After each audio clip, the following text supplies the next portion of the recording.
Wow, what a great response. Hi, everyone. It's been a while since each of us have been on stage together. What a great path WSOS has put us on.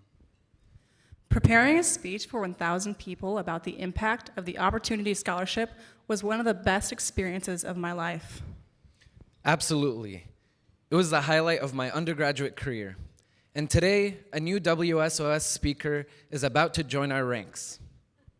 We have the honor of introducing this year's Opportunity Talk scholar, Mariam Mayanja.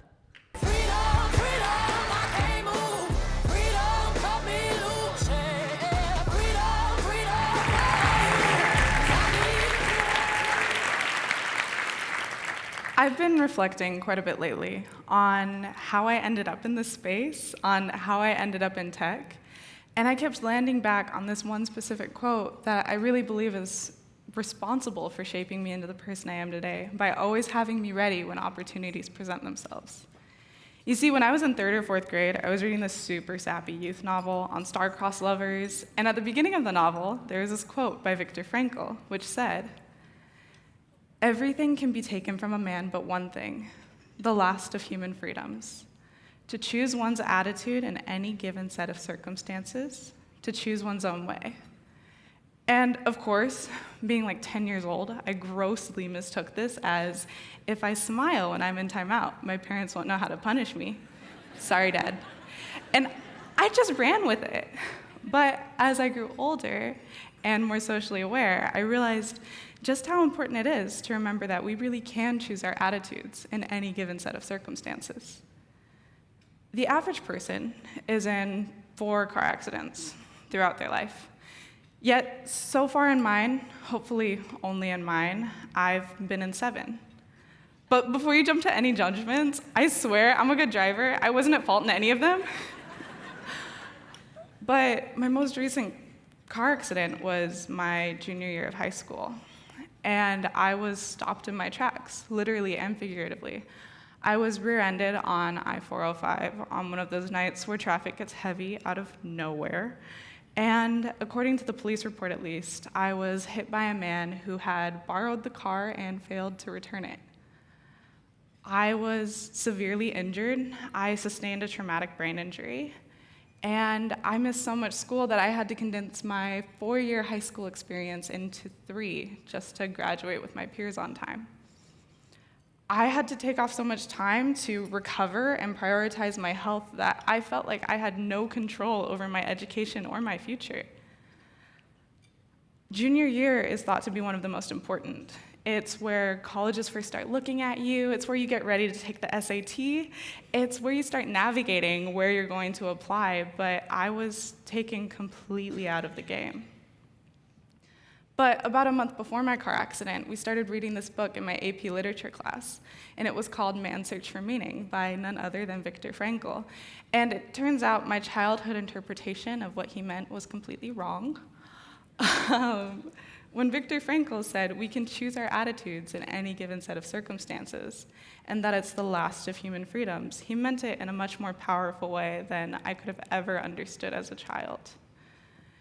You see, Frankl was a World War II concentration camp survivor.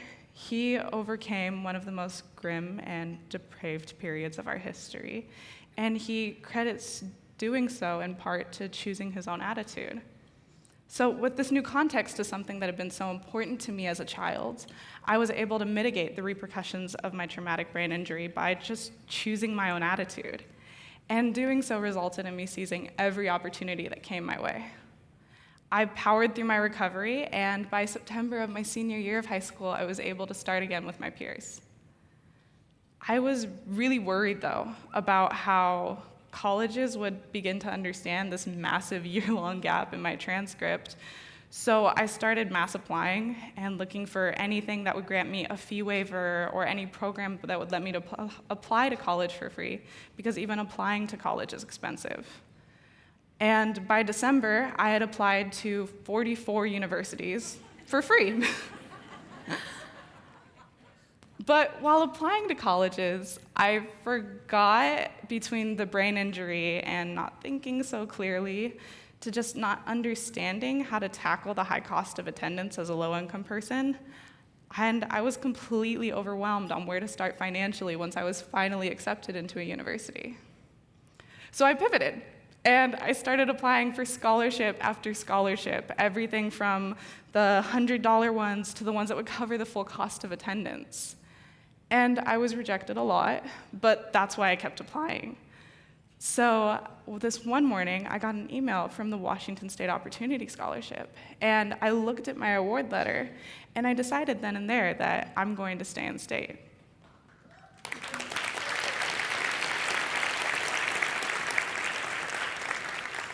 WSOS, especially for me, is one of those groundbreaking, life-changing things, and it impacts so many. The Washington State Opportunity Scholarship saw how important it is to hang a welcome sign on the doors that could be our future. And that welcome sign, in culmination with choosing my own attitude, is why I'm studying computer science today. WSOS is a lot more than a scholarship. It's a message that says your hard work can go towards something that will empower people. I want to be a catalyst for the creation of equitable technology. That's the door I want to unlock. My demographic, low-income people and minorities, are consistently overlooked. And there's this constant fear in my mind that this amazing technological revolution we're having is going to leave low-income America further behind. I'm afraid it might increase the digital disparity, that it might increase inequity, it might decrease accessibility, or highlight some of these unemployment issues that we could otherwise mitigate if we just provided the right technologies. How can we make the everyday parts of life easier, not only for the communities that can afford it, but also for working and low-income communities as well? Thankfully, I'm not the only person who really wants to see this change. And recently, this past summer, I was given an opportunity to intern for the United States Digital Services, an organization in Washington, D.C. that prides itself on operating a lot like a startup out of the White House, providing industry-standard technologies to everyone through government. Tech is powerful, and much like the Opportunity Scholarship, can be used as an inclusive step to empower individuals by giving them the tools they need to improve their lives. While I was at the United States Digital Services, I worked to create, with the Department of Veterans Affairs, a GI Bill school feedback tool so that veterans going to pursue a higher education could better ask the VA for advocacy on their behalf should they need it. This type of work is near and dear to my heart, and recently, this past summer, I've also been focusing on driving conversations around users who are mobile dependent or smartphone dependent in the United States, much like my family is and I once was.